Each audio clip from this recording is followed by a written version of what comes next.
Hi అండి.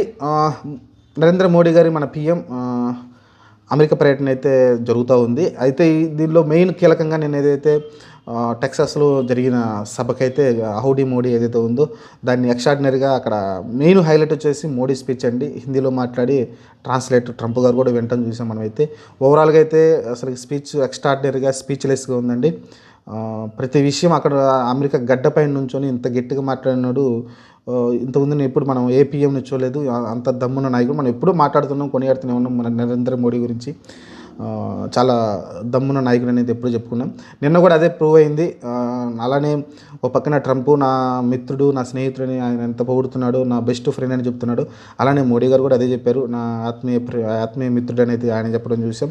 ఓవరాల్గా అయితే ఇద్దరు ఒకటే మాట మీద ఉన్నారు. టెర్రరిజం అని అలానే మొత్తాన్ని అంతమొందించాలని ఇద్దరు కలిసికట్టుగా ఉన్నారు.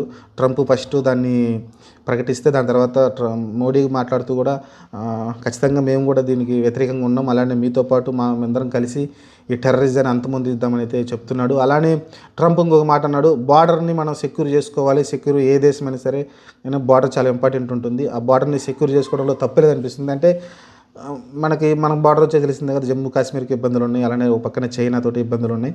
అలానే ఇటు పక్క ఇలా చూసుకుంటే కెనడా తోటి, అలానే ఇటు పక్క మెక్సికో తోటి అయితే ప్రాబ్లమ్స్ ఉన్నాయి అమెరికాకి. ఇలా బార్డర్ విషయం కూడా మాట్లాడడం చూసాం. ఆ తర్వాత మీరు చూసుకుంటే స్పెషల్గా దీనిలో చాలామంది ఈ ఏదైతే వలసదారులు లేకుంటే ఇల్లీగల్ వచ్చే ఇమిగ్రెంట్స్ ఎవరైతే ఉన్నారో వాళ్ళ గురించి అయితే మాట్లాడాడు. క్లియర్గా చెప్పాడు ట్రంప్ మోడీ ముందే. దాని వీడియో ఒకటి చేశాను, మేము అప్లోడ్ చేయలేదు, చేస్తానది. క్లియర్గా చెప్పారు, ఎవరైతే ఇల్లీగల్గా ఇమిగ్రేట్ వస్తారో వాళ్ళనైతే నేను క్షమించలేదండి. ఖచ్చితంగా వాళ్ళనైతే రిటర్న్ పంపిస్తాను, కఠినంగా వ్యవహరిస్తాను. నా దేశమే ముఖ్యం, నా దేశ ప్రయోజనాలే ముఖ్యమని అయితే ట్రంప్ అయితే చెప్పడం చూసాం. మోడీని ముందు పెట్టుకుని ఇల్లీగల్గా వచ్చే వాళ్ళని ఎవరు నేను సహించనన్నాడు. లీగల్గా వస్తే మటుకు మా దేశంలో ఫ్రీగా చాలా ఇస్తాము, అలానే మీకు పెద్ద మంచి మంచి హెల్త్కి సంబంధించి లేకుంటే మీకు ఫ్యూచర్కి సంబంధించి అన్ని సౌకర్యాలు కల్పిస్తామని చెప్పాడు. ఇల్లీగల్గా వస్తే మటుకు నేను క్షమించనైతే ఒక్క మాట డైరెక్ట్గా చెప్పేశాడు మోడీ ముందే. ఇది మనం ముందే మాట్లాడుకున్నాం, మీకు ఆ వీడియో కూడా వస్తుంది తర్వాత. అయితే ఇప్పుడు మోడీ ఏదైతే తర్వాత మోడీ వచ్చి కూడా చాలాసేపు మాట్లాడాడు, చెప్పాడు మన దేశంలో జరిగిన గొప్పల గురించి అన్నిటి చెప్పడం చూసాం.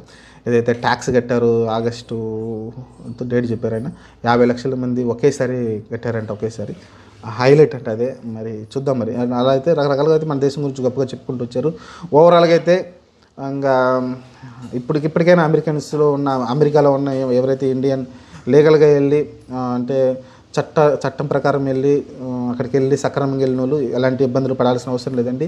ఎవరైతే అక్రమంగా చొరబడ్డారో, అమెరికాలోకి దొంగతనంగా వెళ్ళారో, తప్పుడు వీసాలతోటి వెళ్ళారు, వాళ్ళైతే ఖచ్చితంగా మీ అంతటి మీరే వెళ్ళి అక్కడికి వెళ్ళి కలిసి వాళ్ళు ఏదైతే అమెరికా ప్రతినిధులు కలిసి మీరైతే రిటర్న్ వస్తే బాగుంటుంది. వాళ్ళు పంపించుకున్న ముందే ఖైదీలాగా పంపిస్తున్నారని అంటున్నారు. ఏదైతే 2 విమానాలు ఆల్రెడీ ఇండియాకి వచ్చాయి కాబట్టి మీరు ఏ తప్పు చేయకపోతే అక్కడే ఉండండి, ప్రశాంతంగా ఉండండి. ట్రంప్ కూడా మాట ఇచ్చాడు, ఖచ్చితంగా లీగల్ ఇమిగ్రేట్స్ని ఎలాంటి విధి చేయమని చెప్పాడు. ఎవరైతే తప్పుడు మార్గంలో వచ్చారో వాళ్ళనే మేము ఇబ్బంది పెడతామని చెప్తున్నారు, వాళ్ళనే పంపించేస్తామని చెప్పాడు, కఠినంగా ఉంటామని చెప్తున్నాడు. దానిలో తప్పేం లేదు, వాళ్ళ దేశ భద్రత వాళ్ళకి ముఖ్యం కాబట్టి, మన దేశ భద్రత మనకు ముఖ్యం కాబట్టి దానిలో తప్పేం లేదు ట్రంప్ గారు తీసుకున్న నిర్ణయం అయితే. ఇది ఇప్పటికండి మెయిన్ హైలైట్ వచ్చేసి వాళ్ళిద్దరి మధ్య ఉన్న ఏదైతే ఇంతకుముందు బైడెన్ తోటి అంత చాణిత్యం తక్కువ మోడీకి, కానీ ట్రంప్ మళ్ళీ రాగానే ఇప్పుడు వాళ్ళిద్దరు మళ్ళీ ఏదైతే స్నేహం ఉందో ఆ స్నేహం అనేది చాలా గట్టిగా ఉంది, బలంగా ఉంది. అలానే మన దేశానికి పెట్టుబడులు పెట్టడానికి ఆయన ఎలాంటి సందేహం లేదు, మేము పెడతామనేది చెప్తున్నాడు. చూద్దాం, ఎలాన్ మస్క్ అయితే వస్తారని చెప్తున్నాడు ఇండియాలో పెట్టుబడి పెట్టడానికి.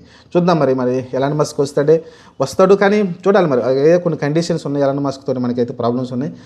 బైడెన్ టైంలో రావాల్సింది, కానీ ఎక్కువ మనం ట్యాక్స్ అయితే విధించాం. అలానే వాళ్ళు వచ్చి ఇక్కడ తయారు చేయమన్నారు ప్రోడక్ట్ని. వాళ్ళు ఏదైతే ఉన్నాయి మెయిన్ ఇక్కడ తయారు చేసి ఇక్కడ ఫ్యాక్టరీలు పెట్టి ఇక్కడ తయారు చేసి ఇక్కడే సేల్ చేయమన్నారు. అప్పుడు మీకు తక్కువ ట్యాక్స్ అయితే పడుతుందని చెప్తున్నారు. మీరు అక్కడ మ్యానుఫ్యాక్చర్ చేసి ఇక్కడ అమ్మాలంటే మీకు ట్యాక్స్ అయితే ఎక్కువ పడుతుంది అనేది మన గవర్నమెంట్ చెప్తుంది. చూడాలి మరి ఇప్పుడు ట్రంప్ దాన్ని ఎలా సరిదిద్ది ఎలాన్ మస్క్ని మన ఇండియాకి పంపిస్తాడు. ఇది ఇప్పటికండి చెప్పాను కదా, మోడీ దమ్మున్న నాయకుడు. ఇంతకుముందు మన్మోహన్ సింగ్ కానీ ఇంతకుముందు ఉన్న నాయకులు ఎవరు కూడా ఇంత ఇదిగా మాట్లాడలేదు. ఇద్దరు ఖచ్చితంగా. అలానే ట్రంప్ కూడా పోవడం చూసాం. ప్రపంచంలో గట్టి అంటే టాప్ లీడర్స్లో ఒకడు మన మోడీ అయితే కొనియాడడం చూసాం. అంతకుముందు ఏ ప్రధానమంత్రిని కూడా ఇలా ఒక అగ్రరాజ్యమైన ప్రెసిడెంట్ అయిన ఎవరు కూడా పొగడలేదు ఇంతలా మన దేశ ప్రధాని.